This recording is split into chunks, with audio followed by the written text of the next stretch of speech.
ദൈനംദിനം ചെയ്യേണ്ട കാര്യങ്ങളൊക്കെ തന്നെ ഇതുവരെയുള്ളത് സൂചിപ്പിക്കുവാനാണ് മാധ്യമപ്രവർത്തകരെ വിളിച്ചത്. കാരണം മാധ്യമപ്രവർത്തകരുടെയും സമൂഹത്തിൻ്റെയൊക്കെ തന്നെ ഇടപെടൽ ചില കാര്യങ്ങൾ സഹായകരമായി വേണ്ടതായിട്ടുണ്ട്. മഴക്കാല പൂർവ്വ ശുചീകരണമാണ് നമ്മൾ അടിയന്തരമായി ഇടപെടേണ്ട വരാൻ പോകുന്ന ദിവസങ്ങൾ ചെയ്യേണ്ട ഒരു കാര്യം. അതിൻ്റെ ഭാഗമായി തെരഞ്ഞെടുപ്പ് കോഡ് ഓഫ് കോണ്ടാക്ട് നിലവിൽ വരുന്നതിന് മുൻപ് തന്നെ അവസാനം ചേർന്ന കൗൺസിലിൽ വാർഡുകളിലൊക്കെ തന്നെ അതിനാവശ്യമായിട്ടുള്ള സാമ്പത്തിക സഹായം ലഭിക്കുന്നതിനാവശ്യമായ നടപടികൾ സ്വീകരിക്കുകയും അതിനെ തുടർന്ന് മഴക്കാല പൂർവ്വ ശുചീകരണവുമായി ബന്ധപ്പെട്ട് വേണ്ട കാര്യങ്ങൾ ചെയ്യുവാനുള്ള അനുമതി നേടുകയും ചെയ്തിരുന്നു. കൗൺസിലിൻ്റെ അനുമതി നേടുകയും ചെയ്തിരുന്നു. കാരണം നമുക്ക് കോഡ് ഓഫ് കോണ്ടാക്ട് വന്നാൽ തെരഞ്ഞെടുപ്പ് കഴിഞ്ഞ് റിസൾട്ടൊക്കെ വന്നതിന് ശേഷമേ അത് മാറുകയുള്ളൂ. അപ്പോൾ ആ പ്രവർത്തനത്തിന് തടസ്സം വരരുത് എന്നുള്ളത് കൊണ്ട് മുൻകൂട്ടി കണ്ടുകൊണ്ട് നേരത്തെ തന്നെ ആ കാര്യങ്ങൾ ചെയ്തിരുന്നു. അതുമായി ബന്ധപ്പെട്ട് തെരഞ്ഞെടുപ്പ് കഴിഞ്ഞ ഉടൻ തന്നെ പല തരത്തിലുള്ള ചർച്ചകൾ നടക്കുകയും വിവിധ ഡിപ്പാർട്ട്മെന്റുകളുടെ യോഗം ചേരുകയും ചെയ്തിട്ടുണ്ട്. ഇപ്പോൾ വെള്ളപ്പൊക്കം വരുമ്പോഴേക്കും എല്ലാവരെയും കൗൺസിലർമാരെയും കോർപ്പറേഷനെയും ഒക്കെയാണ് ബന്ധപ്പെടുന്നത്. പക്ഷെ നമുക്കൊക്കെ അറിയാം, നിങ്ങളിലും ചിലർ ഇനിയും ശ്രദ്ധിക്കേണ്ടതായിട്ടുണ്ട്. അതായത് ഈ ഏതൊരു നഗരത്തിലും അവിടുത്തെ നദികളും റോഡുകളും ഒക്കെ തന്നെ വിവിധ ഡിപ്പാർട്ട്മെന്റുകളുടെ ഉടമസ്ഥയിലുള്ളതാണ്. തിരുവനന്തപുരത്തെ സംബന്ധിച്ച് മാധ്യമപ്രവർത്തകർക്ക് അറിയാം. ഇപ്പം മൈനർ ഇറിഗേഷൻ ഉണ്ട്, മേജർ ഇറിഗേഷൻ്റെ റോഡുകളുണ്ട്, റോഡിലെ തോടുകളുണ്ട്, PWDയുടെ പ്രദേശങ്ങളുണ്ട്, PWD ചെയ്യേണ്ടതായ പ്രവർത്തനങ്ങളുണ്ട്, കേരള റോഡ് ഫണ്ട് ബോർഡിന്റെ ഉത്തരവാദിത്തത്തിലുള്ള സ്ഥലങ്ങളുണ്ട്, സ്മാർട്ട് സിറ്റിക്കുണ്ട്, റെയിൽവേസിനുണ്ട്, ഇൻലാൻഡ് നാവിഗേഷനുണ്ട്, PWD NHAIക്കുണ്ട്, കോർപ്പറേഷനുണ്ട്. കോർപ്പറേഷൻ്റെ എന്തെങ്കിലും ഭാഗം ചെയ്യേണ്ടതുണ്ട്. അപ്പോൾ ഈ വരുന്നതിലൊരു 20-30% സ്ഥലമാണ് കോർപ്പറേഷൻ്റെതായ പൂർണ്ണമായിട്ടും ഉത്തരവാദിത്തത്തിലുള്ള സ്ഥലം വരുന്നത്. ബാക്കി വിവിധ ഡിപ്പാർട്ട്മെന്റുകൾ ഇപ്പം മൈനർ ഇറിഗേഷൻ്റെയും മേജർ ഇറിഗേഷൻ്റെയും തോടുകൾ ക്ലീൻ ചെയ്യേണ്ട പ്രാഥമികമായിട്ടുള്ള ഉത്തരവാദിത്വം ആ ഡിപ്പാർട്ട്മെന്റുകൾക്ക് തന്നെയാണ്. എന്നാൽ പലപ്പോഴും കാലതാമസം വരുന്നത് കൊണ്ട് അതാത് സമയത്തുള്ള ഭരണസമിതികൾ കോർപ്പറേഷൻ ഒക്കെ മുൻകൈ എടുത്തുകൊണ്ട് ഈ കാര്യങ്ങൾ ചെയ്യാറുണ്ട്. ചില ഘട്ടങ്ങളിൽ എല്ലാവരും സഹകരിച്ചും ചില പ്രവർത്തനങ്ങൾ ചെയ്യാറുണ്ട്. ഇത്തവണ ഞങ്ങൾ യോഗം ചേർന്നപ്പോഴേക്കും കോർപ്പറേഷൻ തെരഞ്ഞെടുപ്പും കോഡ് ഓഫ് കോണ്ടാക്ട് മുൻകൂട്ടി കണ്ടുകൊണ്ട് ഞങ്ങൾ നേരത്തെയുള്ള കൗൺസിലിൽ തന്നെ ഇതൊക്കെ പാസ്സാക്കിയിരുന്നു. മറ്റുള്ള ഡിപ്പാർട്ട്മെന്റുകളോടൊക്കെ സംസാരിക്കുമ്പോഴേക്കും കോഡ് ഓഫ് കോണ്ടാക്ട് മാറാതെ അവർക്ക് ഫണ്ട് റിലീസ് ചെയ്യാൻ പറ്റില്ല എന്നുള്ള ഒരു അഭിപ്രായം ഉയർന്നു വന്നിരുന്നു. എന്നാൽ അതുവരെ മഴ കാത്തിരിക്കുകയില്ല. അതുകൊണ്ട് തന്നെ കോർപ്പറേഷൻ മുൻകൈ എടുത്തുകൊണ്ട് ചേർന്ന യോഗത്തിന്റെ തുടർച്ചയായി 2 ദിവസം മുമ്പ്, അതായത് ശനിയാഴ്ച, ഇന്ന് തിങ്കളാഴ്ച, 2 ദിവസം മുമ്പ് രാവിലെ പഴവങ്ങാടിയിലും തമ്പാനൂര്, അട്ടക്കുളങ്ങര സ്കൂള്, നന്തങ്കോട്, ഈ 4 പ്രദേശങ്ങളും മേയർ ഉൾപ്പെടുന്ന സംഘം വിലയിരുത്തിയിരുന്നു. അതിൽ ഉദ്യോഗസ്ഥരുണ്ടായിരുന്നു, വിവിധ ഡിപ്പാർട്ട്മെന്റുകൾ ഉദ്യോഗസ്ഥരുണ്ടായിരുന്നു. അതോടൊപ്പം തന്നെ ഇത്തവണ ഞങ്ങൾ ചെയ്തത് ഈ മുൻപ് നടന്ന വളരെ വലിയ ശുചീകരണ പ്രവർത്തനങ്ങളിൽ ഏർപ്പെട്ടിട്ടുള്ളവരുണ്ട്. ഉദാഹരണത്തിന് ഓപ്പറേഷൻ അനന്തയ്ക്ക് നേതൃത്വം കൊടുത്ത പല ഉദ്യോഗസ്ഥരുണ്ട്. അവർക്ക് പലരും റിട്ടയറായി. അവരുടെ യോഗം നേരത്തെ ചേർന്നു. അവരിൽ നിന്നൊക്കെ തന്നെ അഭിപ്രായം എടുത്തിട്ടുണ്ട്. തിരുവനന്തപുരത്തെ കുറിച്ച് വലിയ അനുഭവ സമ്പത്തുള്ളവരുടെ അഭിപ്രായം തേടുകയും ആ റിട്ടയർ ആയെങ്കിലും ആ ഉദ്യോഗസ്ഥരൊക്കെ തന്നെ വനിതകൾ ഉൾപ്പെടെയുള്ള സീനിയർ എഞ്ചിനീയർമാരൊക്കെ തന്നെ ഞങ്ങളോടൊപ്പം രാവിലെ പഴവങ്ങാടിയിലും തമ്പാനൂരും ഒക്കെ വന്നിരുന്നു, രാവിലെ 7 മണിക്ക് തന്നെ. അപ്പോൾ അവരുടെയൊക്കെ ഉപദേശത്തിന്റെ അടിസ്ഥാനത്തിൽ ചില തീരുമാനങ്ങൾ എടുത്തിട്ടുണ്ട്. അതിലിപ്പോൾ മൈനർ ഇറിഗേഷൻ്റെയും മേജർ ഇറിഗേഷൻ്റെയും PWD ഒന്നോ സ്മാർട്ട് സിറ്റി ഒന്നും നോക്കാതെ കോർപ്പറേഷനെ കൊണ്ട് സാധിക്കുന്ന എല്ലാ ക്ലീനിങ് പ്രോസസ്സും കോർപ്പറേഷന്റെ ഫണ്ട് ഉപയോഗിച്ചുകൊണ്ട് ആരംഭിക്കുവാൻ വേണ്ടി തീരുമാനിച്ചിട്ടുണ്ട്. ഇതിലെ തുടർച്ചയായിട്ട് അടുത്ത ദിവസം ജില്ലാ കളക്ടറുമായിട്ട് സംസാരിക്കുന്നുണ്ട്. ജില്ലാ കളക്ടറുടെ ദുരന്ത നിവാരണ ഫണ്ടിൽ നിന്നും പണം അനുവദിക്കാവുന്നതാണ്. അപ്പോൾ സംസ്ഥാന സർക്കാരിന്റെ കീഴിലുള്ള ഡിപ്പാർട്ട്മെന്റുകളുമായി ബന്ധപ്പെട്ട് ജില്ലാ കളക്ടർക്ക് കത്തെഴുതുന്നുണ്ട്, സംസാരിക്കുന്നുണ്ട്. എന്നാൽ ഞങ്ങൾ അതിനുവേണ്ടി കോർപ്പറേഷൻ കാത്തു നിൽക്കുന്നില്ല. ഇന്ന് വൈകുന്നേരം തന്നെ തമ്പാനൂരിൽ നിന്നും തമ്പാനൂർ ആമേഴിഞ്ഞാൻ തോടിന്റെ ഭാഗം, അവിടെ കെട്ടിക്കിടക്കുന്ന മാലിന്യങ്ങളൊക്കെ തന്നെ മാറ്റാൻ വേണ്ടി ഇന്ന് വൈകുന്നേരം മുതൽ തന്നെ ആരംഭിക്കും. അതിനെ തുടർന്ന് പഴവങ്ങാടിയിലെ അടിസ്ഥാന വർക്ക് തുടങ്ങിയിട്ടുണ്ട്. നന്തങ്കോട് പോയി കണ്ടതിന്റെ അടിസ്ഥാനത്തിൽ നന്തങ്കോട് കൗൺസിലറും എഞ്ചിനീയറും ഒക്കെ കണ്ട് വിലയിരുത്തിയതിന്റെ അടിസ്ഥാനത്തിലുള്ള പ്രവർത്തനം ആരംഭിക്കും.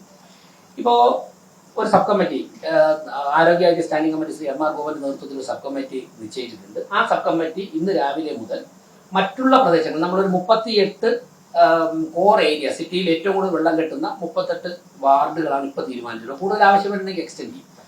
അവിടെയുള്ള പ്രദേശങ്ങൾ ഇന്ന് രാവിലെ മുതൽ സബ് കമ്മിറ്റി സന്ദർശിച്ചിട്ടുണ്ട്. ഇപ്പോൾ ഇന്ന് ഇദ്ദേഹം പാളയം, അതുപോലെ തന്നെ കണ്ണമൂല, ജഗതി, കുന്നുകുഴി, ചാല, ആറന്നൂർ, ഇത്രയും പ്രദേശങ്ങൾ രാവിലെ 6 മണി മുതൽ ഇവിടെ സബ് കമ്മിറ്റി സന്ദർശിച്ചിട്ട് എന്തൊക്കെ ക്ലീനിങ് കാര്യങ്ങളാണ് ചെയ്യേണ്ടത് എന്ന് തീരുമാനിച്ചിട്ടുണ്ട്. ഈ നമ്മൾ നേരത്തെ പോയ തമ്പാനൂരും പഴവങ്ങാടിയും ആട്ടക്കുളങ്ങര സ്കൂളൊക്കെ കഴിഞ്ഞാൽ ഈ പ്രദേശങ്ങളിലേക്കും ഹിറ്റാച്ചിയും JCB ഒക്കെ ആയിട്ട് പോയിട്ട് പരമാവധി ക്ലീനിങ് നടപടികൾ നേരത്തെ തന്നെ ആരംഭിക്കും. ഇത്രയും കാര്യങ്ങളാണ് മഴക്കാലപൂർവ്വ ശുചീകരണവുമായിട്ട് ബന്ധപ്പെട്ട് ചെയ്തത്. അതോടൊപ്പം തന്നെ മറ്റുള്ള ഡിപ്പാർട്ട്മെന്റുകളോട് അവരവരുടെ ഉടമസ്ഥയുള്ള സ്ഥലങ്ങൾ വൃത്തിയാക്കണമെന്ന് ഞങ്ങൾ ആവശ്യപ്പെട്ടിട്ടുണ്ട്. ഇനിയും അക്കാര്യങ്ങൾ ആവശ്യപ്പെടും. എന്നാൽ അവർ ചെയ്യാൻ വേണ്ടി കാത്തിരിക്കുകയില്ല. കോർപ്പറേഷനെ കൊണ്ട് ഞങ്ങളുടെ കോർപ്പറേഷന്റെ മെഷീനറി ഉപയോഗിച്ച് ചെയ്യാൻ കഴിയുന്ന കാര്യങ്ങളൊക്കെ തന്നെ അതാ ഡിപ്പാർട്ട്മെന്റിൽ നിന്ന് അനുവാദം വാങ്ങിച്ചുകൊണ്ട് ഞങ്ങൾ പ്രവർത്തനം ആരംഭിക്കുകയാണ്. അതോടൊപ്പം റെയിൽവേയുമായിട്ട് സംസാരിച്ചിട്ടുണ്ട്.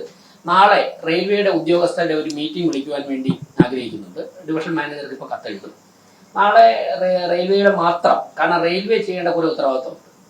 അതൊരു ജനറൽ ഒരു പ്രവർത്തനമായിട്ട് മാറ്റിവെക്കാതെ റെയിൽവേയുടേതായ ഉദ്യോഗസ്ഥരുടെ മാത്രം മഴക്കാലപൂർവ്വ ശുചീകരണവുമായി ബന്ധപ്പെട്ട് മീറ്റിംഗ് വിളിച്ച് അവർ ചെയ്യേണ്ട ഉത്തരവാദിത്വം അവരെ കൊണ്ട് നിർവഹിപ്പിക്കുക എന്നുള്ള രീതിയിലുള്ള ഇടപെടൽ നടത്തുന്നുണ്ട്. നാളെ മീറ്റിംഗ് വിളിക്കണമെന്ന് DRM ഇപ്പോൾ തന്നെ ആവശ്യപ്പെടുന്നത്. ഇത്രയും കാര്യങ്ങളാണ് മഴക്കാലപൂർവ്വ ശുചീകരണവുമായി ബന്ധപ്പെട്ട് ഇപ്പോൾ നടന്നു പോകുന്നത്.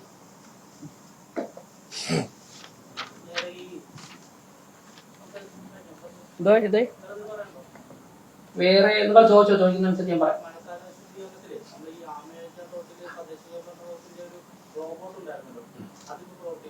അതായത് ആ റോബോട്ട് ഇപ്പോൾ മുൻ ഭരണസമിതി ഇരുന്നപ്പോൾ സംസ്ഥാന സർക്കാർ ഇടപെട്ട് കൊണ്ടുവന്നതാണ്.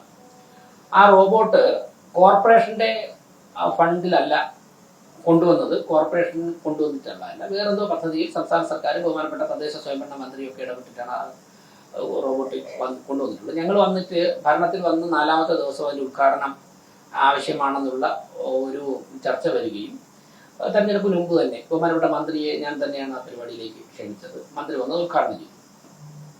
അപ്പോൾ ആ റോബോട്ടിന്റെ കാര്യം അവിടെ വച്ചാണ് മാത്രമേ നമ്മളിപ്പോൾ റോബോട്ടിൽ നിന്ന് കേട്ടുമ്പോൾ ഞങ്ങളും ധരിച്ചത് അതിനകത്ത് ഇറങ്ങി ഉള്ളിലേക്കൊക്കെ പോയി ചെയ്യാൻ സാധിക്കുമെന്നാണ് കരുതിയത്. ഇത് അതിൻ്റെതായ ഉപയോഗമുണ്ട്. ഞാൻ ഒരു ഉപയോഗമില്ലെന്ന് പറയില്ല. പക്ഷെ ഒരു JCB ചെയ്യുന്ന ജോലിയാണ് റോബോട്ടും ചെയ്യുന്നതെന്നാണ് ഞങ്ങൾക്ക് ഇതുവരെ മനസ്സിലാക്കാൻ സാധിച്ചത്. അല്ല പാലത്തിന് അടിയിലേക്ക് കയറി പോയി ക്യാമറ വെച്ചിട്ടോ അങ്ങനെയൊക്കെ നോക്കി ചപ്പ് ചോറ് വാരിക്കൊണ്ടുവരുന്ന ഒരു സിസ്റ്റം അതിൽ കാണുന്നില്ല. എന്നാൽ അത് നമുക്ക് എങ്ങനെ പ്രയോജനപ്പെടുത്താൻ പറ്റും എന്ന് അതിലെ ടെക്നീഷ്യൻ അവിടെ അത് വച്ചിട്ട് അവിടെ വരുന്ന മാലിന്യങ്ങളൊക്കെ മാറ്റാൻ സാധിക്കും. അതായത് JCB ചെയ്യുന്ന വർക്കാണ് അതിലൂടെ ചെയ്യുന്നത്. അപ്പോൾ ആ റോബോട്ട് അവിടെ ഇരിപ്പുണ്ട്. അതിനെക്കൊണ്ട് എന്താണ് ചെയ്യാൻ പറ്റുന്നതെന്ന് വെച്ച് കഴിഞ്ഞാൽ ചെയ്ത് കൂടുതൽ ഇനി അതിനെ എടുത്തുകൊണ്ട് പോകണമെങ്കിൽ വേറെ സ്ഥലത്തുകൊണ്ട് ഇതുപോലത്തെ ബേസൊക്കെ ഉണ്ടാക്കിയതിന് ശേഷം അവിടെ കണ്ടിട്ടുണ്ടല്ലോ കോൺക്രീറ്റ് ചെയ്ത് വലിയ തൂണൊക്കെ നിർത്തി. എന്നാൽ ഒരു JCB കൊണ്ട് നിർത്തി ഇത് ചെയ്യാനാണെങ്കിൽ അതൊന്നും വേണ്ട. JCB അവിടെ കൊണ്ട് നിർത്തിയിട്ട് നേരെ JCB ഉപയോഗിച്ചുകൊണ്ട് നമുക്ക് ബക്കറ്റ് താഴേക്ക് ഇറക്കി കഴിഞ്ഞാൽ ചെയ്യാം. അതേ പർപ്പസാണ് ഇതിന് സേവ് ചെയ്യുന്നത്. ഞങ്ങളവിടെ ഒന്ന് കണ്ടതാണ്. കഴിഞ്ഞ ദിവസം റോബോട്ട് അവിടെ ഇരിപ്പുണ്ട്. ഈ റോബോട്ടിനെ കൊണ്ടുപോകണമെങ്കിൽ കൊണ്ടുപോയിട്ട് ഇതുപോലെ കോൺക്രീറ്റ് ഒക്കെ ചെയ്ത് വലിയ ഇരുമ്പൊക്കെ നിർത്തി റോബോട്ടിനോടെ ഘടിപ്പിക്കണം. എന്നിട്ട് അവിടെയുള്ള എല്ലാം എടുക്കണം. അപ്പൊ ഇതിൽ ഏതാണ് മികച്ചതെന്ന് ഒന്ന് ഹെൽത്തിന്റെ ആൾക്കാർ എഞ്ചിനീയറിംഗ് വിഭാഗം തീരുമാനിച്ചു. ആ റോബോട്ടിനെ കൊണ്ടുപോകുമ്പോൾ ചെയ്യിപ്പിക്കാൻ പറ്റുന്നതും ചെയ്യിക്കാം.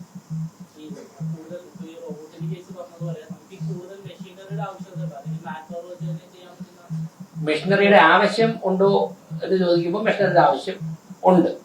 അതായത് മെഷീനറി നമുക്ക് വേണ്ടത് ഇപ്പൊ ഹിറ്റാച്ചി, ഇവിടുത്തെ ഹിറ്റാച്ചി വർഷങ്ങളായിട്ട് ഓടാതെ വർക്ക്ഷോപ്പിലാണ്. അപ്പോൾ ആ ഹിറ്റാച്ചി പണി ചെയ്ത് എടുക്കുന്നതിനെ കുറിച്ച് ഞങ്ങൾ ആലോചന നടത്തി അതിന്റെ പ്രവർത്തനം കഴിഞ്ഞ ആഴ്ച തന്നെ സ്റ്റാർട്ട് ചെയ്തു. ഞാൻ എല്ലാ കാര്യങ്ങളും പറയാത്തതാണ്. ഗ്യാരേജിൽ കുറെ കാര്യങ്ങൾ ചെയ്യുന്നുണ്ട്. ആ ഹിറ്റാച്ചിനെ രംഗത്തിറക്കുവാനുള്ള നടപടികളിലേക്ക് പോവുകയാണ്. പിന്നെ ഈ ബ്രിഡ്ജുകളുടെ അടിയിലേക്ക് പോയി ക്യാമറ ഫിറ്റ് ചെയ്ത് കണ്ടുപിടിച്ചു കൊണ്ടുവരേണ്ട ഉപകരണങ്ങൾ അത് നമുക്ക് സംഘടിപ്പിക്കേണ്ടതായിട്ടുണ്ട്.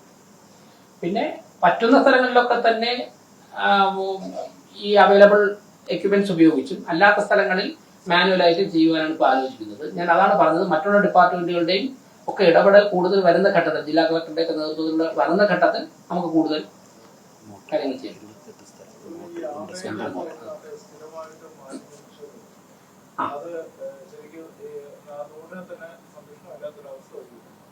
മഞ്ചേരി മുതൽ ഏകദേശം ഇങ്ങോട്ടുള്ള എല്ലാ ഭാഗങ്ങളിലും ഈ മാലിന്യം സ്ഥിരമായിട്ട് വരുന്നു. അതിനെന്തെങ്കിലും ഒരു മാർഗം? അതിന്റെ മാർഗം സ്ക്വാഡ് ശക്തമാക്കിയിട്ടുണ്ട്. സ്ക്വാഡിന് വേണ്ടിയിട്ട്, ഹെൽത്ത് സ്ക്വാഡിന് വേണ്ടി പുതിയ 2 വാഹനങ്ങൾ വാങ്ങിയിട്ടുണ്ട്. അവിടെ സർവൈലൻസ് ശക്തമാക്കിയിട്ടുണ്ട്. നേരത്തെ നിലനിന്ന കുറേ തൊഴിലാളി പ്രശ്നങ്ങളൊക്കെ ഉണ്ടല്ലോ, നമുക്ക് എല്ലാവർക്കും അറിയാം. അവരുമായിട്ട് ചർച്ച, ഇന്ന് രാത്രി അവരുമായിട്ടൊരു അനൗപചാരിക സംഭാഷണം നടക്കുന്നുണ്ട്. അവരുടെ കുറച്ചുകൂടി ഈ വലിച്ചെറിയുന്നതിനെ നിയന്ത്രിക്കുവാനും പൂർണ്ണമായിട്ട് അവസാനിപ്പിക്കുവാനും കുറച്ചുകൂടി അവരുടെ പ്രവർത്തനം മെച്ചപ്പെടുത്തുവാനുള്ള ചർച്ചകൾ നടത്തുന്നുണ്ട്. അപ്പോൾ നമുക്കൊരു കൺഫ്രണ്ടേഷന് പോകുന്നതിന് പകരം പരസ്പരം ധാരണയിലൂടെയും ചർച്ചയിലൂടെയും ഒക്കെ തന്നെ ഈ പ്രശ്നം പരിഹരിക്കാനാണ്, ഇങ്ങനെയുള്ള കാര്യങ്ങൾ പരിഹരിക്കുവാനും ഒപ്പം തന്നെ വലിച്ചെറിയുന്നവർക്കെതിരെ ശക്തമായ നടപടിയെടുക്കുവാനാണ് കോർപ്പറേഷൻ ആലോചിക്കുന്നത്. ഇതോടൊപ്പം തന്നെ ഒരു 40 പമ്പുകൾ മോട്ടോറുകൾ ഞങ്ങൾ ഇപ്പോൾ സംഘടിപ്പിച്ചിട്ടുണ്ട്. 35 5 കൂടെ സംഘടിപ്പിക്കുന്നുണ്ട്. ഓരോ പ്രദേശത്തും ആവശ്യം വരുന്നതനുസരിച്ചിട്ട് പമ്പ് വെച്ച് ഈ പല സ്ഥലത്തും ഈ ചേർ ഉൾപ്പെടെ പമ്പ് ചെയ്ത് മാറ്റുവാണ്. വെള്ളത്തോടൊപ്പം വരുന്ന മറ്റുള്ള അവശിഷ്ടങ്ങൾ ഉൾപ്പെടെ പമ്പ് ചെയ്ത് മാറ്റാൻ സാധിക്കുന്ന പമ്പുകൾ എവിടെയാണോ, ചില വാർഡുകളിൽ സ്ഥിരം വേണം, അവിടെ നേരത്തെ കൊടുക്കും. ബാക്കിയുള്ളിടത്തൊക്കെ ഏത് സമയത്താണോ ആവശ്യം, ഇപ്പൊ തമ്പാനൂര് അത് വെച്ച് മാത്രം സാധിക്കില്ല. ഇപ്പൊ വഞ്ചിയൂരൊക്കെ വരുമ്പോഴേക്കും പമ്പ് വെച്ച് നമുക്ക് പെട്ടെന്ന് പമ്പ് ചെയ്ത് മാറ്റി കഴിഞ്ഞാൽ സാധിക്കും. അങ്ങനെയുള്ള പരീക്ഷണങ്ങളും നടത്താം.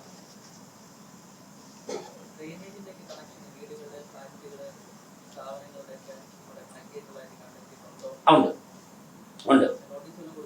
ഇല്ല നോട്ടീസ് കൊടുക്കാൻ ആരംഭിച്ചില്ല. കാരണം നോട്ടീസ് കൊടുക്കുന്നതിന് മുമ്പ് അവർക്ക് ഓൾട്ടർനേറ്റീവ് കണ്ടെടുത്ത് കൊടുക്കണ്ട. അല്ലെങ്കിൽ അവർ നിങ്ങൾ നാളെ ഡ്രെയിനേജ് ബ്ലോക്ക് ചെയ്യണമെന്ന് പറഞ്ഞാൽ അവർ എന്ത് ചെയ്യും? 46 വാർഡിലേ നമുക്ക് ഡ്രെയിനേജ് സിസ്റ്റം ഉള്ളൂ. അപ്പൊ എന്ത് ചെയ്യും? ഞങ്ങളിപ്പം വൃത്തിയാക്കാൻ ഇറങ്ങുന്നതിന് മുൻപ് ഈ തുറന്നു വിടുന്ന നടപടി ഉണ്ടല്ലോ, അതിനെ അവസാനിപ്പിക്കണമെങ്കിൽ അവർക്ക് ഒരു ഓൾട്ടർനേറ്റീവ് കണ്ടെത്തണം. അതിനുള്ള പരിശ്രമമാണ് ആദ്യം നടത്തുന്നത്. എവിടെയെങ്കിലും ചെറിയ STP ഉണ്ടാക്കാൻ സാധിക്കുമോ, അല്ലെങ്കിൽ സെപ്റ്റിക് ടാങ്ക് ഇട്ടിട്ട് കൃത്യസമയത്ത് കോർപ്പറേഷൻ നേതൃത്വം കൊടുത്തുകൊണ്ട് അതിനെ സക്ക് ചെയ്ത് മാറ്റാൻ വേണ്ടി ഒരു സൊല്യൂഷൻ ഉണ്ടാക്കിയിട്ട് അവരോട് ബ്ലോക്ക് ചെയ്യാൻ പറയാൻ പറ്റും. എല്ലായിടും ആയിട്ടില്ല, ഐഡന്റിഫൈ തുടങ്ങിയിട്ടുണ്ട്.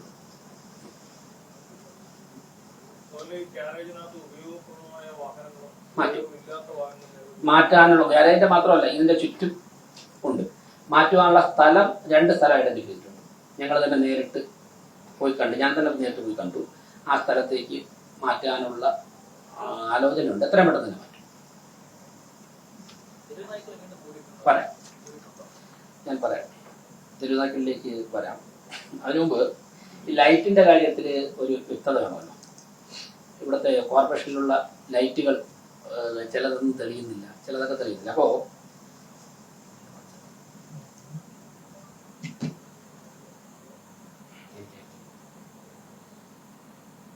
ലൈറ്റുകളെ കുറിച്ച് പറയുമ്പോൾ പൊതുവെ ഒരു ധാരണ, ഈ കോർപ്പറേഷന്റെ പരിധിയിലുള്ള ലൈറ്റുകളൊക്കെ തന്നെ കോർപ്പറേഷന്റെ ഉടമസ്ഥതയിലുള്ളതാണ് എന്നാണ് പൊതുവെ ഒരു ധാരണ പറഞ്ഞിട്ടുള്ളത്. എന്നാൽ എല്ലാവരുടെയും കുറെ പേർക്ക് അറിയാം, കുറച്ചു പേർക്ക് അതിലൊരു അറിവ് ഇല്ലാതെ ഉണ്ട് ഇക്കാര്യത്തെ കുറിച്ച്. അതായത് കഴിഞ്ഞ ദിവസം ഒരു വാർത്ത കൊടുത്ത മാധ്യമപ്രവർത്തകരെ വിളിച്ചിട്ട് ഞാൻ സംസാരിക്കുമ്പോഴാണ് ആ മാധ്യമപ്രവർത്തക ഈ എല്ലാ ലൈറ്റും കോർപ്പറേഷൻ്റെതല്ല എന്ന് അറിയുന്നത് തന്നെ. അവരുടെ മുഖത്തൊന്നും എനിക്ക് മനസ്സിലായി. പിന്നീട് ഞാൻ ഇരുത്തി, രാവിലെ വലിയ വാർത്ത കൊടുത്തു, പിന്നെ ഞാൻ ഇരുത്തി പറഞ്ഞു കൊടുത്തു ഓരോ ലൈറ്റും ആരുടെ ഉടമസ്ഥ. അതായത് കോർപ്പറേഷനിൽ കാണുന്ന ലൈറ്റുകളൊക്കെ തന്നെ റോഡ് ഫണ്ട് ബോർഡിന്റെ 2000 ലൈറ്റ് ഉണ്ട്. റോഡ് ഫണ്ട് ബോർഡിന്റെ ഉടമസ്ഥതയിലുള്ള അവർ സംസ്ഥാന സർക്കാരിൽ നിന്നും മെയിൻ്റനൻസിന് വേണ്ടി പണം വാങ്ങുന്ന 2000 ലൈറ്റുകൾ, ഉദ്ദേശം 2000, കുറച്ച് കൂടിയിരിക്കാം ലൈറ്റ് ഉണ്ട്. ടൂറിസം ഡിപ്പാർട്ട്മെന്റിന്റെ ഉത്തരവാദിത്വത്തിലുള്ള ടൂറിസം പണം മുടക്കേണ്ടതായിട്ടുള്ള ലൈറ്റുകളുണ്ട്. സ്മാർട്ട് സിറ്റികളുണ്ട്, നാഷണൽ ഹൈവേകളുണ്ട്, അതോടൊപ്പം കോർപ്പറേഷനുണ്ട്. ഒരു ഏകദേശം 97,000 ലൈറ്റുകളാണ് കോർപ്പറേഷന്റെ ഉടമസ്ഥതയിലുള്ളത്. ഉദ്ദേശം 2000 ലൈറ്റ് KRFBക്കാണുള്ളത്. പിന്നെ ഓരോ ഡിപ്പാർട്ട്മെന്റിനും അതിനനുസരിച്ചുണ്ട്. ഇനി സ്ഥലം പറയാം. ഇപ്പൊ വഴയിലയിൽ നിന്ന് ആരംഭിച്ച് പേരൂർക്കട വഴി വെള്ളയമ്പലം വഴി അവസാനിക്കുന്ന റോഡ്, ആ റോഡിലുള്ള എല്ലാ ലൈറ്റും KRFBകളാണ്. വഴയിലയിൽ നിന്ന് ആരംഭിച്ച് പേരൂർക്കട വഴി വെള്ളയമ്പലം വരെ വരുന്ന റോഡിലുള്ള മീഡിയനിലിരിക്കുന്ന, സെൻട്രൽ മീഡിയനിലിരിക്കുന്ന ലൈറ്റ്, അതെല്ലാം KRFBയുടേതാണ്. ഇനി KRFBയുടെ ഞാൻ അടുത്ത പറയാം. വെള്ളയമ്പലം തൈക്കാട് സ്മാർട്ട് റോഡിലുള്ള ലൈറ്റ് KRFBയുടേതാണ്. വെള്ളയമ്പലം ശാസ്തമംഗലം റോഡിലുള്ള ലൈറ്റ് KRFBയുടേതാണ്. വെള്ളയമ്പലം LMS അട്ടക്കുളങ്ങര തമ്പാനൂർ ഈ ലൈറ്റ് KRFBയുടേതാണ്. എയർപോർട്ട് മുതൽ പാളയം വരെയുള്ള റോഡിന്റെ സെൻട്രൽ മീഡിയം മാത്രം, അത് ആ റോഡ് പാളയം മുതൽ എയർപോർട്ട് വരെയുള്ളതിന്റെ സെൻട്രൽ മീഡിയം നിൽക്കുന്ന ലൈറ്റ് മുഴുവൻ KRFBയുടെ ഉടമസ്ഥയിലുള്ളതാണ്. വഞ്ചിയൂർ ജനറൽ ഹോസ്പിറ്റൽ റോഡിന്റെ സൈഡിലുള്ള ലൈറ്റ്, അവിടെ KRFB ബോർഡ് തന്നെ വെച്ചിട്ട് പലതും തെളിയാത്തല്ല, KRFB എന്നുള്ള ബോർഡാണ് ഇരിക്കുന്നത് തൊട്ടതല്ല. KRFBയുടെ കേരള റോഡ് ഫണ്ട് ബോർഡിന്റെ ഉടമസ്ഥയിലുള്ള ലൈറ്റാണ്. ഈ ലൈറ്റുകളുടെ ഒക്കെ തന്നെ മെയിൻ്റനൻസിന് വേണ്ടി KRFBക്ക് വർഷാവർഷം സംസ്ഥാന സർക്കാർ പൈസ കൊടുക്കുന്നു. ഈ ലൈറ്റുകളാണ് തെളിയാത്തതിൽ ഏറെക്കുറെ കൂടുതൽ ലൈറ്റ്. അതോടൊപ്പം തന്നെ സ്മാർട്ട് സിറ്റിക്ക് സ്മാർട്ട് റോഡുകളുടെ ഒക്കെ തന്നെ സൈഡിലുള്ള ലൈറ്റ് സ്മാർട്ട് സിറ്റി ലൈറ്റ് ഉടമസ്ഥയിലുള്ള ലൈറ്റാണ്. അതിന് മെയിൻ്റനൻസിനുള്ള പണം അവർ തന്നെ AMC വെച്ചിട്ടുണ്ട്. ടൂറിസം, പത്മനാഭസ്വാമി ക്ഷേത്രത്തിന്റെ ചുറ്റുമുള്ള വിളക്കും അതോടൊപ്പം തന്നെ ശംഖുമുഖത്തുള്ള വിളക്കുകളും ടൂറിസം ഡിപ്പാർട്ട്മെന്റ് ഉത്തരവാദിത്തമുള്ള ടൂറിസത്തിനുള്ള ഫണ്ടുണ്ട്. കോർപ്പറേഷന്റെ കൈവശം കോർപ്പറേഷന്റെ ഉത്തരവാദിത്തമുള്ള ലൈറ്റ്, PWD റോഡുകളിലുള്ള ലൈറ്റുകൾ, അതോടൊപ്പം തന്നെ KSEBയുടെ ഇലക്ട്രിക് പോസ്റ്റുകളുടെ ലൈറ്റും ഞങ്ങളുടെ ഉത്തരവാദിത്തമാണ്, കോർപ്പറേഷൻ ഉത്തരവാദിത്തമുള്ളതാണ്. മെയിനായിട്ട് ഇതാണ് ലൈറ്റുകളുടെ അവസ്ഥ. അപ്പോൾ ആ ലൈറ്റുകൾ കോർപ്പറേഷന്റെ ഉത്തരവാദിത്തമുള്ള ലൈറ്റുകളാണ് കോർപ്പറേഷന് മെയിൻ്റനൻസ് നടത്താൻ പറ്റുന്നത്. അത് നടത്തുവാനുള്ള ഉത്തരവാദിത്തം കോർപ്പറേഷനുള്ളൂ. മറ്റെല്ലാ ഡിപ്പാർട്ട്മെന്റുകൾക്കും അതാത് ഡിപ്പാർട്ട്മെന്റുകൾ ഫണ്ട് കൊടുക്കുന്നുണ്ട്. എൻ്റെ അഭിപ്രായത്തിൽ ഈ മാധ്യമ സമ്മേളനം കഴിഞ്ഞ് ഇന്ന് തന്നെ അല്ലെങ്കിൽ കിട്ടുന്ന സമയത്ത് നിങ്ങൾ KRFBയിൽ പോകണം. KRFBയിൽ പോയിട്ട് ഞാൻ ഈ ലിസ്റ്റ് വേണമെങ്കിൽ നിങ്ങൾക്ക് എല്ലാവർക്കും തരാം. ഈ ലൈറ്റുകൾ എന്തുകൊണ്ട് പ്രകാശിക്കുന്നില്ല? ഈ ലൈറ്റുകൾ കഴിഞ്ഞ ദിവസവും ഇതിനു വേണ്ടി യോഗം വിളിച്ചു. KRFBയുടെ ഉദ്യോഗസ്ഥരെ വിളിച്ച് യോഗം നടത്തുകയും അവരുടെ സാന്നിധ്യത്തിൽ ഇതെല്ലാം പ്രകാശിക്കുന്നില്ലെന്ന് ബോധ്യപ്പെടുത്തുകയും ചെയ്തു. എന്നിട്ട് KRFB നടപടി സ്വീകരിച്ചിട്ടില്ല.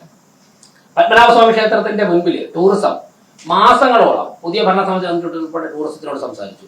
ആ വിളക്കുകൾ ടൂറിസം തെളിയിച്ചില്ല. ശംഖുമുഖത്ത് കാണുന്ന ഈ ഇരുട്ടിന്റെ പ്രധാനപ്പെട്ട പ്രശ്നം ടൂറിസത്തിന്റെ ലൈറ്റുകൾ തെളിയാത്തതാണ്. PWDക്കും കുറച്ച് ലൈറ്റ് ഉണ്ട്. അപ്പോൾ ഈ ലൈറ്റുകളൊക്കെ തന്നെ തെളിയാതിരിക്കുമ്പോഴേക്കും ഇതൊക്കെ കോർപ്പറേഷന്റെ ഉത്തരവാദിത്തമാണെന്ന തരത്തിൽ വ്യാഖ്യാനിക്കുന്നത് അവസാനിപ്പിക്കണമെന്നാണ് പറയുവാനുള്ളത്. കോർപ്പറേഷന്റെ ഉത്തരവാദിത്തമുള്ള ലൈറ്റുകൾ 48 മണിക്കൂറിലപ്പുറം അണഞ്ഞു കിടന്നാൽ, രാത്രി കാലങ്ങളിൽ അണഞ്ഞു കിടന്നാൽ ആ കമ്പനികൾക്ക് ഫൈൻ ഈടാക്കുന്നുണ്ട്. ഇനി കോർപ്പറേഷന്റെ കാര്യത്തിൽ പറയാം.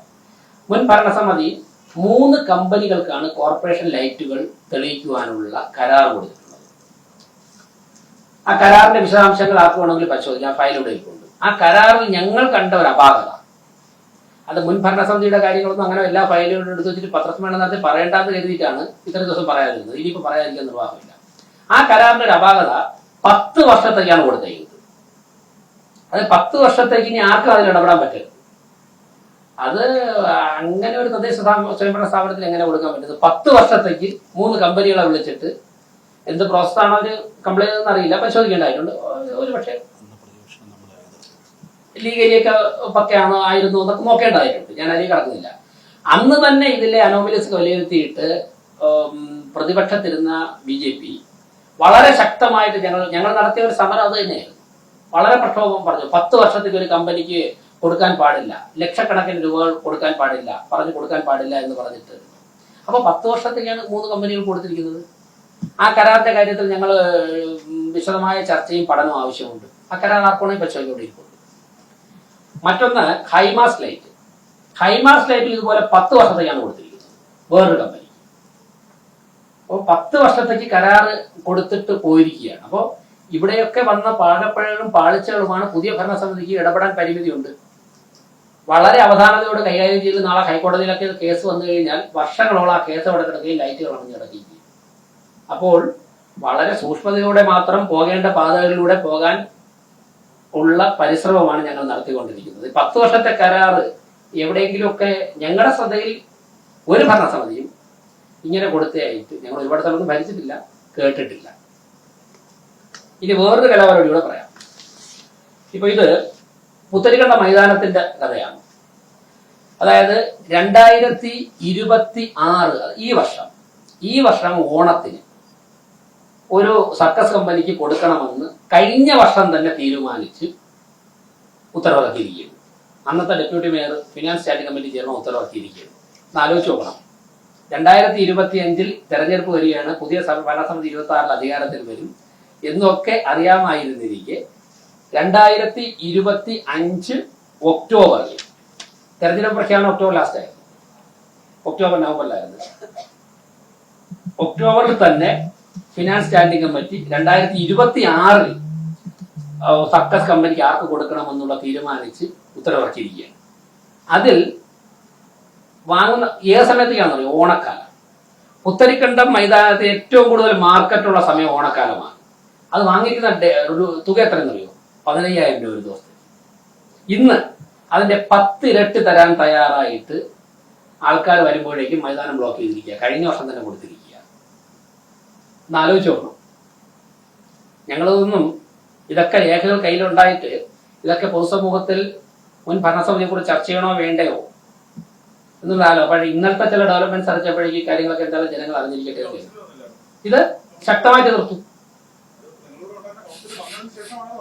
ഫിനാൻസ് സ്റ്റാൻഡിംഗ് കമ്മിറ്റിയിൽ നിർത്തും. മിനിറ്റ്സിലുണ്ട്. ഫിനാൻസ് സ്റ്റാൻഡിംഗ് കമ്മിറ്റിയിൽ നിർത്തും. വാക്കൗട്ട് നടത്തി. ഫിനാൻസ് സ്റ്റാൻഡിംഗ് കമ്മിറ്റിയിൽ കൗൺസിലിൽ നിർത്തും. കൗൺസിലിൽ വാക്കൗട്ട് നടത്തി. ഞങ്ങൾക്കത് ഭൂരിപക്ഷമില്ല. അന്നത്തെ മാധ്യമങ്ങൾ എടുത്ത് നോക്കിയാൽ അറിയാം. അന്നത്തെ വാർത്തകളൊന്നും കണ്ട് എല്ലാ പത്രങ്ങളിലും വന്നിട്ടുണ്ട് വാർത്ത. ഞങ്ങൾ വാക്കൗട്ട് നടത്തി പോയതിന്റെ ഒരു പ്രശ്നം അതായിരുന്നു. അല്ല, ഞാൻ പറഞ്ഞത് അതായത് അതുകൊണ്ടാണല്ലോ ഞങ്ങൾ ഇപ്പൊ പറയുന്നത് ഭൂരിപക്ഷമുള്ള കൗൺസിലിന്റെ തീരുമാനമായിരുന്നു. പക്ഷേ ഓണക്കാലത്ത് 15,000 രൂപയാണോ പുത്തരിക്കണ്ടം മൈതാനത്തേക്ക് ഒരു ദിവസം കിട്ടേണ്ടതെന്നുള്ളത് പൊതുസമൂഹം ആലോചിക്കണം. ഭൂരിപക്ഷം, ഞാനത് അഡ്മിറ്റ് ചെയ്യുന്ന അങ്ങ് പറഞ്ഞത് ഭൂരിപക്ഷമുള്ള കൗൺസിൽ പാസ്സാക്കിയത് തന്നെയാണ്. പക്ഷേ ഓണക്കാലത്ത് ഒരു സർക്കസ് കമ്പനി വന്ന് പുത്തരിക്കണ്ട മൈതാനം പോലുള്ള സ്ഥലം എടുത്ത് സർക്കസ് നടത്തുമ്പോൾ 15,000 രൂപയാണോ കോർപ്പറേഷന് കിട്ടേണ്ടത്? അതിന്റെ 10 ഇരട്ടി തരാൻ വേണ്ടി ആൾക്കാരുള്ളപ്പോൾ. അപ്പൊ ഇങ്ങനെയുള്ള ചില കരാറുകൾ, 10 വർഷത്തേക്കൊക്കെ നീട്ടിക്കൊടുത്ത കരാറുകളും ഇതുപോലുള്ള ചില കരാറുകളും പുതിയ ഭരണസമിതിയെ ചില കാര്യങ്ങളിൽ കുറച്ച് ആശങ്കയിലാഴ്ത്തുന്നുണ്ട്.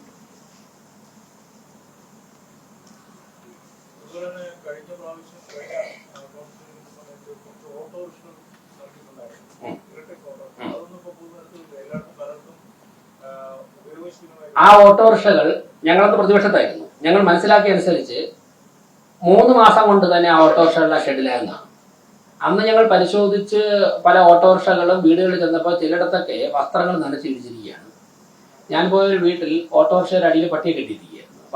ഞാൻ കണ്ടതുമില്ല. പട്ടി ചാടി കടിക്കാൻ നോക്കിയപ്പോഴാണ് ഓട്ടോറിക്ഷയുടെ കമ്പിയിലാണ് പട്ടിയുടെ കയർ കെട്ടിയിരിക്കുന്നത്. ഇതൊരു വീട്ടിൽ. അപ്പൊ ഇങ്ങനെയായിരുന്നു അന്ന്. ഞാൻ മനസ്സിലാക്കുന്നത് സ്മാർട്ട് സിറ്റിയുടെ ഫണ്ട് ഉപയോഗിച്ചാണ് വാങ്ങിയത്. ഇവിടുത്തെ ഒരു സ്ഥാപനം കൂട്ടലിന്റെ വക്കിലായിരുന്നു. അപ്പൊ ആ സ്ഥാപനത്തിലേക്കാണ് ഈ പണം പോയിട്ടുള്ളത്. ഒന്ന് അന്വേഷിച്ച് നോക്കിയാൽ അറിയാം. ആ സ്ഥാപനം എനിക്ക് ഇപ്പോൾ ഓട്ടോറിക്ഷ ഉണ്ടാക്കുക അവസാനിപ്പിച്ചു. ഉണ്ടാക്കിയിട്ടത്തെ ഓട്ടോറിക്ഷയ്ക്ക് വെളിയിൽ ഓടാൻ പറ്റാത്തതുകൊണ്ട് പറ്റുന്ന സ്ഥലത്ത് കൊടുത്തു തീർത്തിട്ട് സ്ഥാപനം ഇപ്പോൾ ഓട്ടോ നിർമ്മിക്കുന്നത്, അതോടുകൂടി ഓട്ടോ നിർമ്മിക്കുക അവസാനിപ്പിച്ചു എന്നാണ് മനസ്സിലാക്കുന്നത്. ആ ഓട്ടോയൊക്കെ പലയിടത്തും സ്മാരകമായിട്ട് കിടപ്പുണ്ട്. ഞാൻ അത് ചോദിച്ചുകൊണ്ട് മാത്രമാണ് പറഞ്ഞത്, അല്ലെങ്കിൽ ഞാൻ അതിലേക്ക് പോകില്ലായിരുന്നു. ഉദ്ദേശം ചെറിയ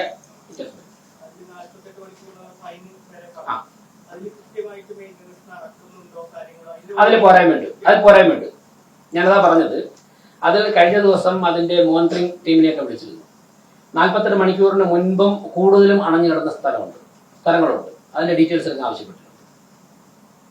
എത്ര സ്ഥലത്താണ് എവിടെയൊക്കെയാണെന്നുള്ള ഡീറ്റെയിൽസ് എടുക്കാൻ വേണ്ടി രേഖാമൂലം തരാൻ വേണ്ടി ആവശ്യപ്പെട്ടിട്ടുണ്ട്.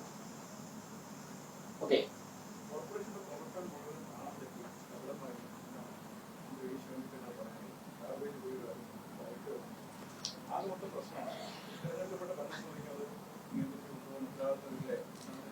അതെ, അതന്നെയാണ് എനിക്കും അത് ചോദിക്കേണ്ടത്. അദ്ദേഹം കൈവച്ചില്ലായിരുന്നെങ്കിൽ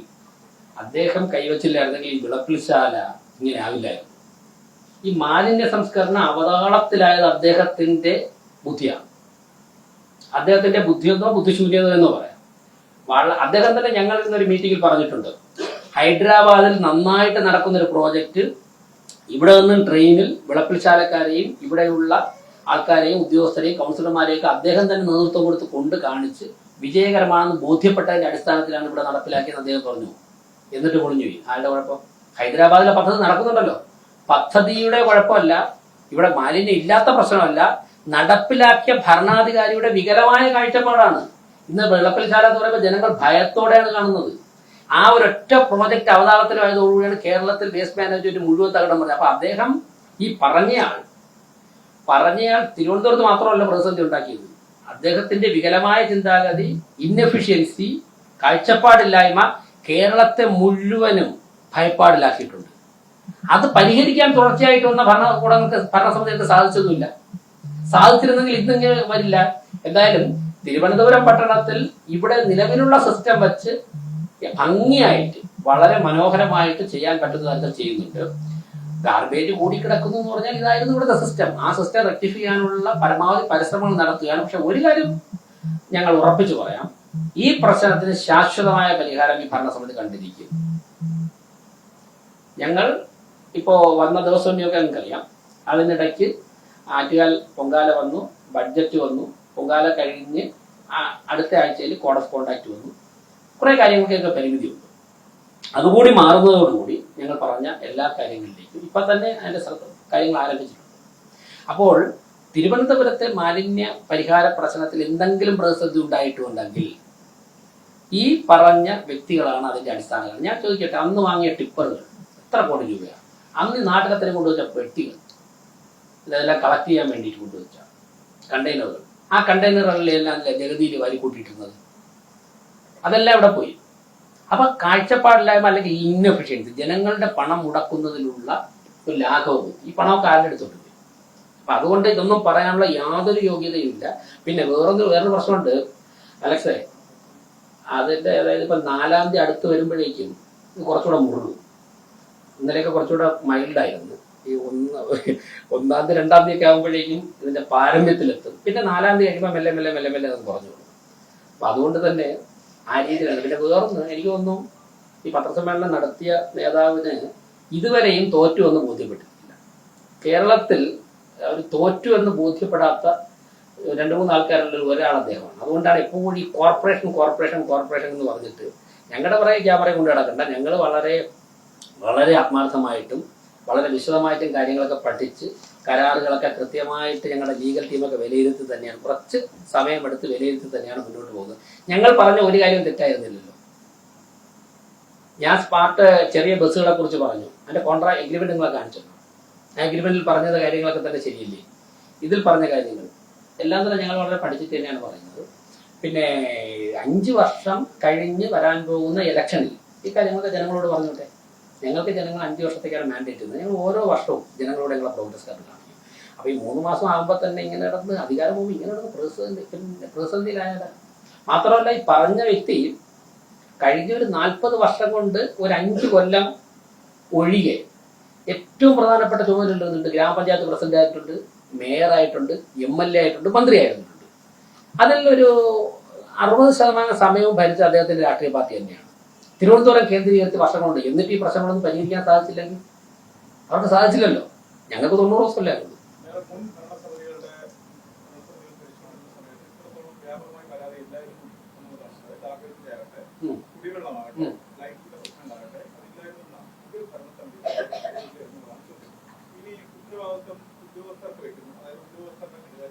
എന്ന് ഞാൻ പറഞ്ഞില്ല. അങ്ങനെയൊന്നും ഞാൻ പറഞ്ഞില്ല. ഞാനങ്ങനെയൊന്നും പറഞ്ഞില്ലല്ലോ അലക്സ്. ഞാൻ അങ്ങനെയൊന്നും പറഞ്ഞില്ല. അതൊക്കെ അങ്ങാണ് പറയുന്നത്. ഞാൻ രാഷ്ട്രീയ നേതൃത്വത്തിന്റെ ശൈലികളെയും കുറിച്ചാണ് ഞാൻ പറഞ്ഞത്. പിന്നെ അങ്ങ് പറഞ്ഞതിൽ ഒരു വാക്ക് അഡ്രസ് ചെയ്യേണ്ടതായിട്ടുണ്ട്, കുടിവെള്ളം. അത് അഡ്രസ് ചെയ്യണം. ഇന്നലെ പത്രസമ്മേളനം ചോദിക്കുന്നത് കുടിവെള്ളം 1000 ലിറ്റർ കുടിവെള്ളം, ഞാൻ ആവർത്തിച്ച് പറഞ്ഞുകൊണ്ടിരിക്കുന്നു, 1000 ലിറ്റർ കുടിവെള്ളം അരുവിക്കരയിൽ നിന്ന് കൊണ്ടുവന്നാൽ 400 ലിറ്റർ 600 ലിറ്റർ തിരുവനന്തപുരത്ത് എത്തുന്നുള്ളൂ. 400 ലിറ്റർ ലീക്ക് ആവുകയാണ്. അത് ഇന്നും ഇന്നലെയുള്ള കണ്ടെത്തലല്ല. അത് വർഷങ്ങൾക്ക് മുമ്പ് അതിന്റെ വാട്ടർ അതോറിറ്റിയും അതാത് സംസ്ഥാന സർക്കാരുകളും കണ്ടെത്തിയിട്ടുണ്ട്. അന്ന് ഭൂമിക്കടിയിലിട്ട പൈപ്പ് ആവശ്യത്തിനുള്ള നിലവാരമില്ലാത്ത പൈപ്പായിരുന്നു. അതുകൊണ്ടാണ് ഈ ലീക്കേജ് ഉണ്ടാവുന്നത്. പിന്നെ 30 വർഷം കഴിയുമ്പോൾ പൈപ്പ് മാറ്റേണ്ടതായിട്ടുണ്ടായിരുന്നു. 30 വർഷം കഴിഞ്ഞപ്പോഴേക്കും പൈപ്പ് മാറ്റാൻ വേണ്ടി ഇവരെന്ത് നടപടി സ്വീകരിച്ചിട്ടുണ്ട്? ഇപ്പോൾ കുടിവെള്ള പ്രശ്നം കോർപ്പറേഷനെ നേരിട്ട് ചോദിക്കുമ്പോൾ ഞാൻ തിരിച്ച് ലളിതമായിട്ടൊരു ചോദ്യം ചോദിക്കട്ടെ. നമ്മൾ ഈ കുടിവെള്ളത്തിന് ബില്ലടയ്ക്കുന്നത് എവിടെയാണ്? കോർപ്പറേഷനിലാണ്. പിന്നെ കോർപ്പറേഷനോട് ചോദിക്കുന്നത് കുടിവെള്ളത്തിന് ചോദിക്കരുതെന്ന് പറയുന്നില്ല. കുടിവെള്ളത്തിന് ബില്ലടയ്ക്കുന്ന വാട്ടർ അതോറിറ്റി അല്ലേ? അപ്പൊ വാട്ടർ അതോറിറ്റി അല്ലേ അതിന്റെ അതോറിറ്റി? അതിനല്ലേ ഒരു മന്ത്രാലയം ഉള്ളത്. വാട്ടർ അതോറിറ്റി എന്തുകൊണ്ട് അഡ്രസ് ചെയ്യുന്നില്ല? ഞങ്ങൾ കോർപ്പറേഷൻ ചെയ്യുന്നത് എന്താണ്?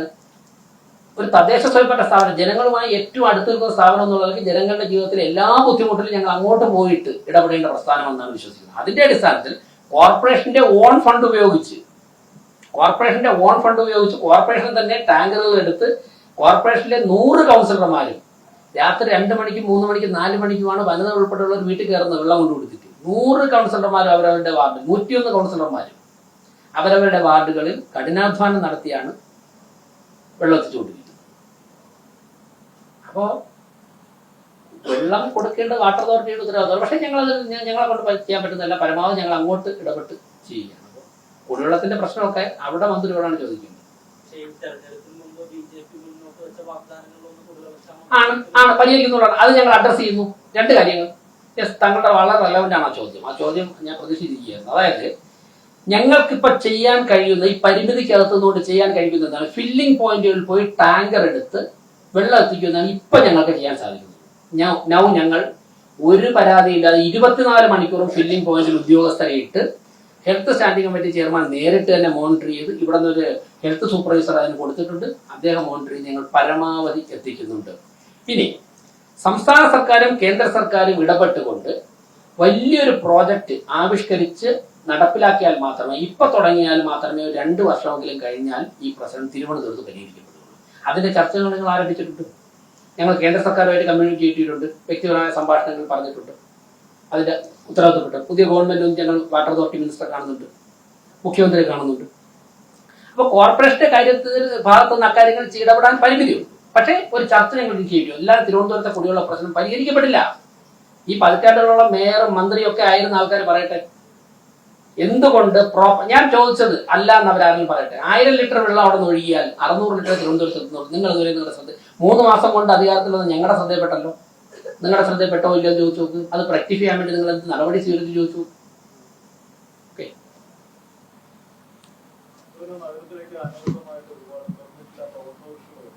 അത് ട്രാഫിക് പോലീസിന്റെ ശ്രദ്ധയിൽപ്പെടുത്താം. അഡ്വൈസറി ബോർഡിൽ ചർച്ച ചെയ്യാം.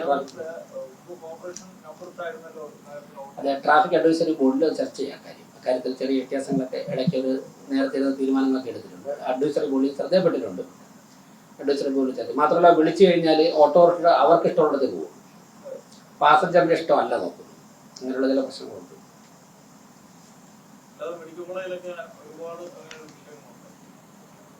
ചർച്ച ചെയ്യാം.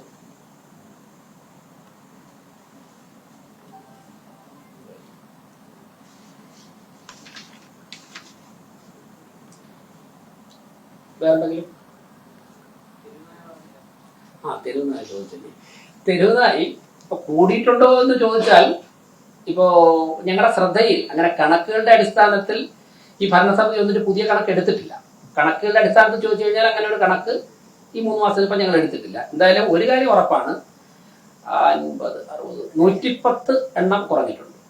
അത് രേഖാമൂലം ഉറപ്പ് പറയാം. ഞങ്ങൾ ഹോസ്പിറ്റലുകളിൽ നിന്നും കോളേജുകളിൽ നിന്നുമായിട്ട് പിടിച്ചു മാറ്റി 50 എണ്ണവും, മെറ്റിൽഡ കാട്ടായിക്കോണത്ത് മെറ്റിൽഡയുടെ വീട്ടിൽ നിന്ന് പിടിച്ച 60 എണ്ണം വെച്ചിട്ട് 110, 112 എണ്ണം ഉറപ്പായിട്ട് നഗരത്തിൽ നിന്ന് മാറ്റിയിട്ടുണ്ട്. പിന്നെ നായ്ക്കളെങ്ങാനും പ്രസവിച്ചിട്ടുണ്ടെങ്കിൽ എണ്ണം കൂടി കാണും. അതൊന്നും നമ്മുടെ കൺട്രോളുള്ള കാര്യങ്ങളല്ല. അപ്പൊ അതുകൊണ്ട് അത് അങ്ങനെയൊക്കെ ഒരു കണക്കെടുത്തതിന്റെ അടിസ്ഥാനത്തിൽ പറയാൻ വേണ്ടി എനിക്ക് സാധിക്കില്ല.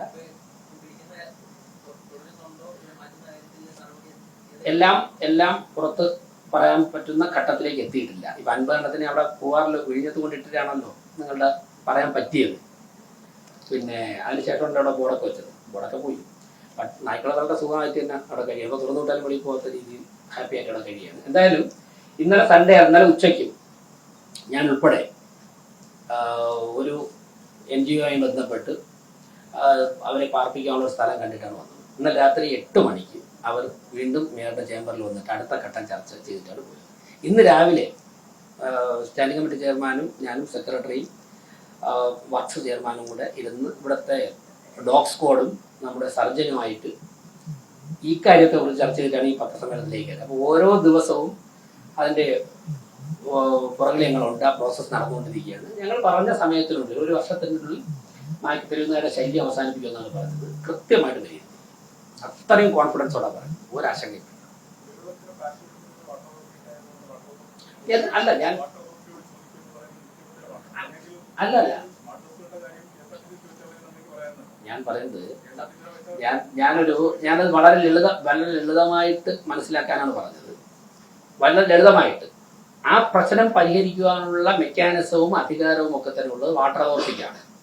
എന്നാൽ വാട്ടർ അതോറിറ്റി ജനങ്ങൾ ബുദ്ധിമുട്ടുന്ന സമയത്ത് കോർപ്പറേഷനുള്ള മെഷീനറി വെച്ചുകൊണ്ട് എങ്ങനെ അതിലിടപെട്ട് പരിഹരിക്കാം, അത് പരസ്പരമുള്ള ചർച്ചയുടെ ധാരണയുടെ അടിസ്ഥാനം ഞങ്ങൾ ചെയ്യുന്നുണ്ട്. ഞങ്ങളെ കൊണ്ട് സാധിക്കുന്ന കാര്യങ്ങൾ ഞങ്ങൾ ചെയ്യേണ്ടതാണ്. ജനങ്ങൾ തെരഞ്ഞെടുത്ത പ്രസ്ഥാനങ്ങൾ ചെയ്യേണ്ടതാണ്. പക്ഷേ ഈ ലീക്കേജ് അരുവിക്കലിൽ നിന്ന് സിറ്റിയിലേക്ക് വരുമ്പോൾ ഉണ്ടാകുന്ന 400 ലിറ്റർ 1000 വരുമ്പോൾ 400 ലീക്ക് ആവുന്നത് ഞങ്ങൾക്കൊന്നും ചെയ്യാൻ പറ്റില്ല. അതിന്റെ മെഷീനറി അതിന്റെ അധികാര പരിധി ഞങ്ങളുടെ കയ്യിലല്ല. അതിനുള്ള ഫണ്ട് കോർപ്പറേഷൻ ഇല്ല. അതിന് കേന്ദ്ര സർക്കാരിന്റെയും സംസ്ഥാന സർക്കാരിന്റെയും വലിയ പ്രോജക്റ്റ് വരണം. എന്നാൽ മാത്രമേ പരിഹരിക്കാൻ സാധിക്കുകയുള്ളൂ.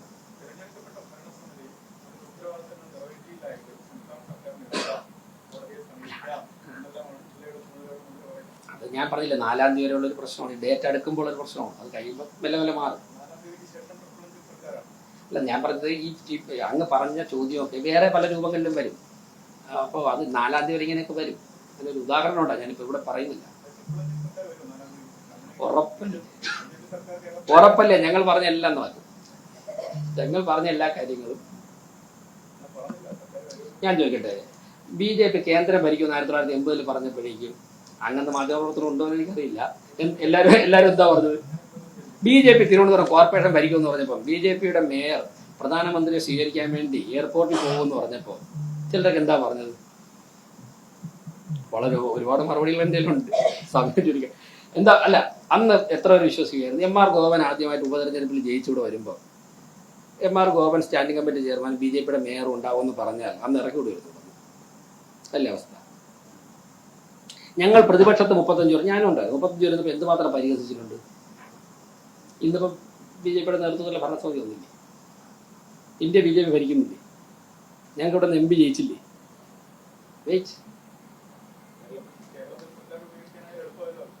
സ്വാഭാവികമല്ലേ, സർക്കാർ രൂപീകരിക്കുക എന്നുള്ളത് തന്നെയാണ് BJPയുടെ ലക്ഷ്യം. വടക്ക് കിഴക്കൻ സംസ്ഥാനങ്ങളുണ്ടായി, ത്രിപുരയിലുണ്ടായി. ഒരു പൂ ചോദിക്കുമ്പോൾ ജനങ്ങൾ പൂന്തോട്ടം കൊടുക്കുകയാണ്.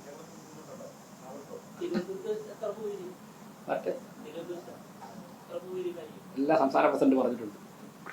കാര്യങ്ങളിലും ഡയറക്റ്റ് പാർട്ടി കാര്യങ്ങൾ എല്ലാ സംസ്ഥാന അധ്യക്ഷൻ പറഞ്ഞിട്ടുണ്ട്. കൃത്യമായിട്ട് വിലയിരുത്തുന്നു.